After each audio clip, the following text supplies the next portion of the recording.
皆さんこんにちは。電車に乗ってお出かけするのは好きですか？実は私たちが普段何気なく使っている私鉄のビジネスモデルには、日本の歴史をひっくり返した驚くべき仕掛けが隠されています。今日は1927年8月28日、現在の東急東横線にあたる渋谷線が開業した日を記念して、鉄道王後藤啓太が仕掛けた天才的な経済の裏側を徹底解説します。まず最初の驚きのエピソードが、電車を走らせる前に土地を買い占めろです。仕掛け人の後藤啓太は、鉄道を敷く前、まだ何もなかった郊外の農地や山林に目をつけました。彼がやったのは、鉄道事業単体で儲けることではありません。事前に二足三門の土地を爆買いし、線路を引いて都心へのアクセスを劇的に便利にすることで、土地の価値を跳ね上がらせたのです。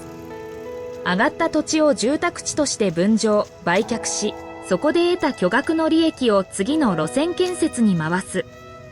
これが現代の私鉄の基本となる垂直統合型の錬金術の原点でした。なぜそんな大胆な賭けが成功したのか？その背景にあるのが、1923年に起きた関東大震災です。震災によって東京の下町や中心部が大きな被害を受けた結果、人々はより安全で広い山手線の外側、郊外へと一斉に移住を始めました。この巨大な人口移動のうねりを後藤啓太は完璧にビジネスチャンスに変えたのです。これからは東京の西側、南側が伸びるという鋭い予測があったからこそ、渋谷丸子玉川間の開業は大成功を収め、移住者が殺到することになりました。さらに驚くべき仕掛けが、駅の上にデパートを作るというアイデアです。当時、渋谷駅のターミナルとしての可能性に着目した後藤は、駅舎の建物自体を巨大な商業施設にしてしまいました。東横線の全通からわずか数ヶ月後には、東横百貨店をオープンさせます。電車を降りた乗客がそのままデパートでお金を落としていく。鉄道で運んだ乗客から運賃を稼ぎ、今度は駅ビルでさらに買い物をさせるという一石二鳥の経済モデルを作り上げたのです。これが後に電鉄会社の収益の大きな柱となっていきました。ここまで聞くと、なんてアグレッシブで強引なやり方なんだと思いますよね。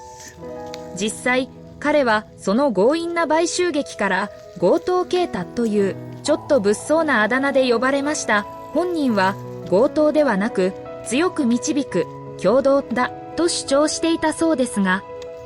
しかしその一方で経営の数字に対しては異常なまでに堅実でした。彼が徹底したのが予算即決算主義です。